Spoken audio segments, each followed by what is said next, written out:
In this lesson, I'm going to be showing you Hopscotch app for iPad, and it is a computer programming app. You'll see when you first open the app, you will see projects that you have done, and if to press the question mark, it'll open up all the different commands, and you can look through there and get some help if you need it. I like that, and the little bubble here is to send feedback.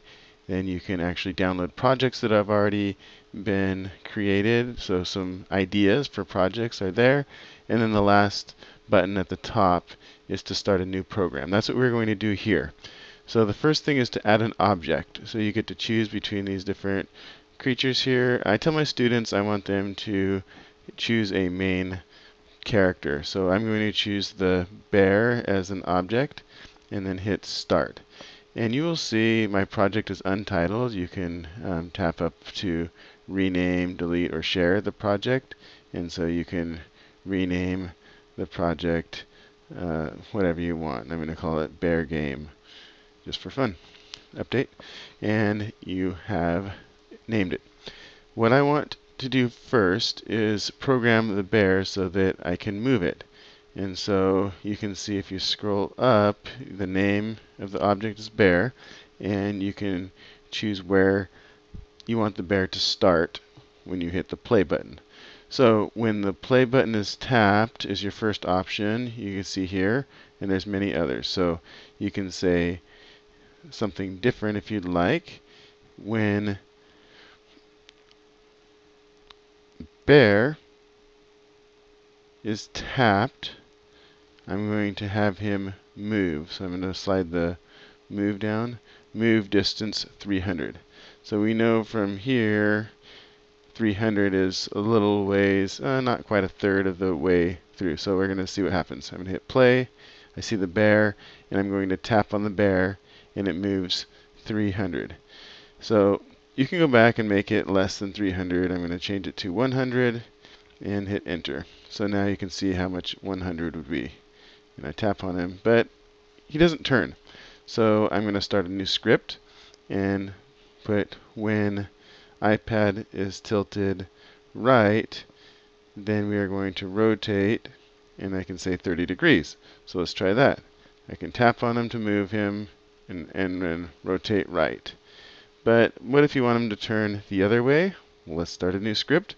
When iPad is tilted left, then we are going to rotate, and this time we are going to rotate negative 30 degrees. So let's see what happens. When you tap on the bear, he moves. When you rotate it right, he turns that way. Left, he turns the other way. So you can now control the bear. That's the first thing I tell students, is to figure out a way to control the main object or the main character that you're going to have. And so once they've done that, then the next thing is we can add more objects or more characters. So what I'm going to do is hit the plus and add an object. I'm going to add, maybe let's say this frog is going to be a bad guy that we don't want the bear to collide with. So what I'm going to do is when play button is tapped, then I'm going to have him move, and we can choose some of these others like control flow, so repeat, and then you can rearrange it so it says 5 times at a distance of 300. So if I hit play, you see how he moves, and he would repeat that. So he's stuck there. Well, we want it to move back and forth across the screen maybe, so we are going to have him rotate, and let's do 45 degrees, and let's see what happens now. Okay, so maybe you want him to go 90 degrees. Or if you want to keep it 45 degrees, that'd be fine. And then he's going to go all the way up to the top. But let's say that we want to start a new script and say when frog collides with the edge, now he is going to rotate. So we're going to put rotate, and we're going to go 180 degrees, see? And we can also have him move, let's say, 1,000. All right, let's see if this works now. What I'm trying to get here. There he goes. Okay.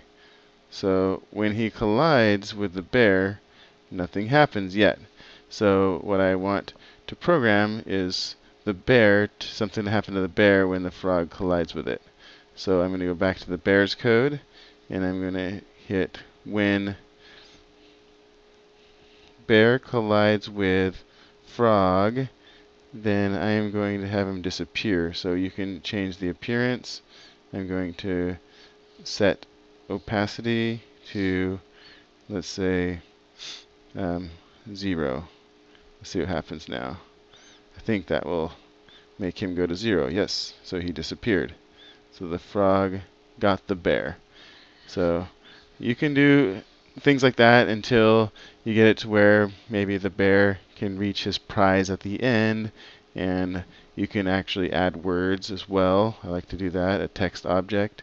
And so you can type in a message like "you win" and have "you win" appear when the bear gets to a certain goal. You can do that pretty easily. So this is how you use the app, and when you're done, you can go back and you can save it here. You can actually go back here and share, and if you hold it for 3 seconds, then it'll let you send it via email. But I think it's fun for students to share each other's iPad and play the game, and it's a really nice app to be creative with and to make your own program using the drag and drop method pretty easily. So I hope you enjoyed this tutorial and hope your students have fun using Hopscotch. Bye.